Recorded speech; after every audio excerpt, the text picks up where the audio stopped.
Hey everybody, I've gotten some questions recently about the IPV3 on Reddit. I've been testing it now for 3 or 4 days. Just want to tell you guys a little bit about it. So it is the new mod from Pioneer4You. It does 7 to 150 watts, whereas the IPv2 only did 7 to 50 watts, which was still really good power. I do not know when this is coming out. I've had it in my hands, like I said, about 3 or 4 days, but the company I work for has not actually ordered these in any quantity, so if you've pre-ordered this, it'll probably depend on the vendor that you have on when those will be in stock. Build quality on these is excellent so far. I've had no problems with them. I remember with the IPv2, it had the problem of if you hit it on your hand, if you shuffled around in your pocket, something like that, then you would see the screen cut off, the device would reset, you would be all the way back to 10 watts. This one does not seem to have any of those problems. The springs that hold the batteries in have gotten much better. Those are now secured with a little quick release strap so you can pull your batteries out really quickly instead of having to beat the device against your hand. Let's see. So charging is now different on this device.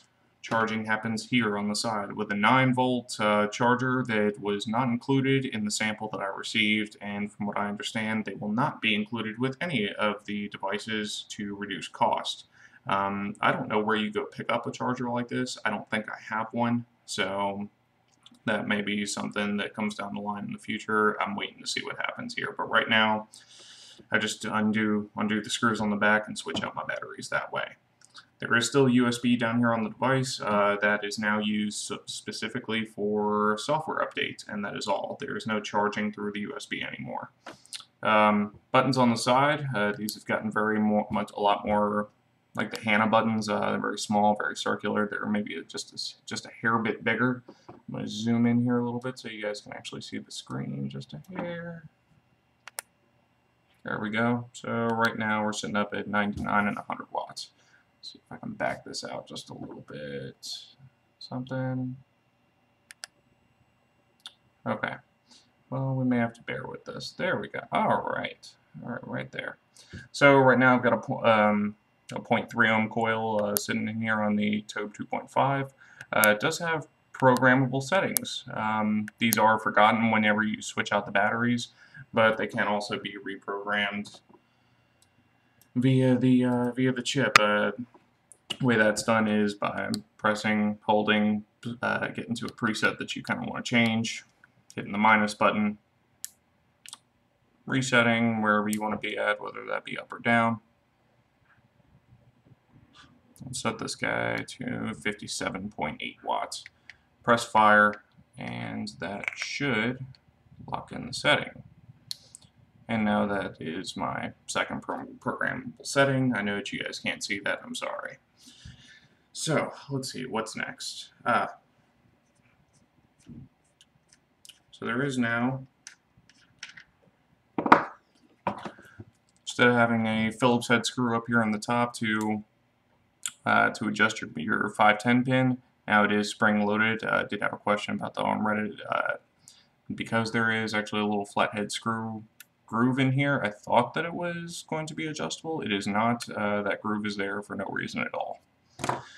It is in fact spring-loaded so that your device will always sit flush with your atomizer. The touch sensor up top, right here, just like on the IPv2. However, on this model, it doesn't work. You do still have your kind of touch settings with the fire and plus, fire and minus buttons, but none of those will cause the touch sensor up top to become active. So I'm thinking that maybe this is a software patch that they'll push through pretty soon.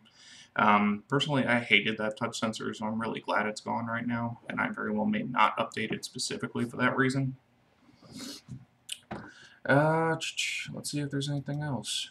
Right now, this is what I've got. I've been really enjoying the device. 150 watts is a lot of power, and I don't think that anybody will be using that much power regularly. However, the headroom is really nice. It's nice to know whenever I press the button, even if I'm vaping at 60, 70 watts, I'm still not even pushing half the power that the chip is capable of, and I'm not stressing it out. So it's probably one of my favorite things about devices that have this much power to them, specifically when they have two batteries that it's running from. yeah, so let's have a vape and we'll see where we're at.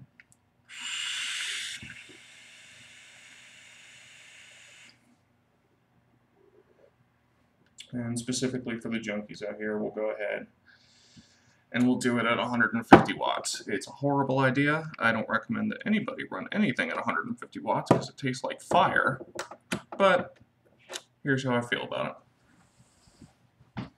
150 watts, here we go. 0.3 ohms at 6.7 volts is what it's going to be pushing.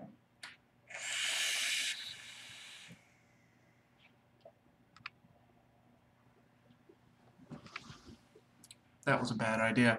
Even after a fresh trip, that was a bad idea. So on that note, go get one of these. These are really awesome, and that's what I got for you.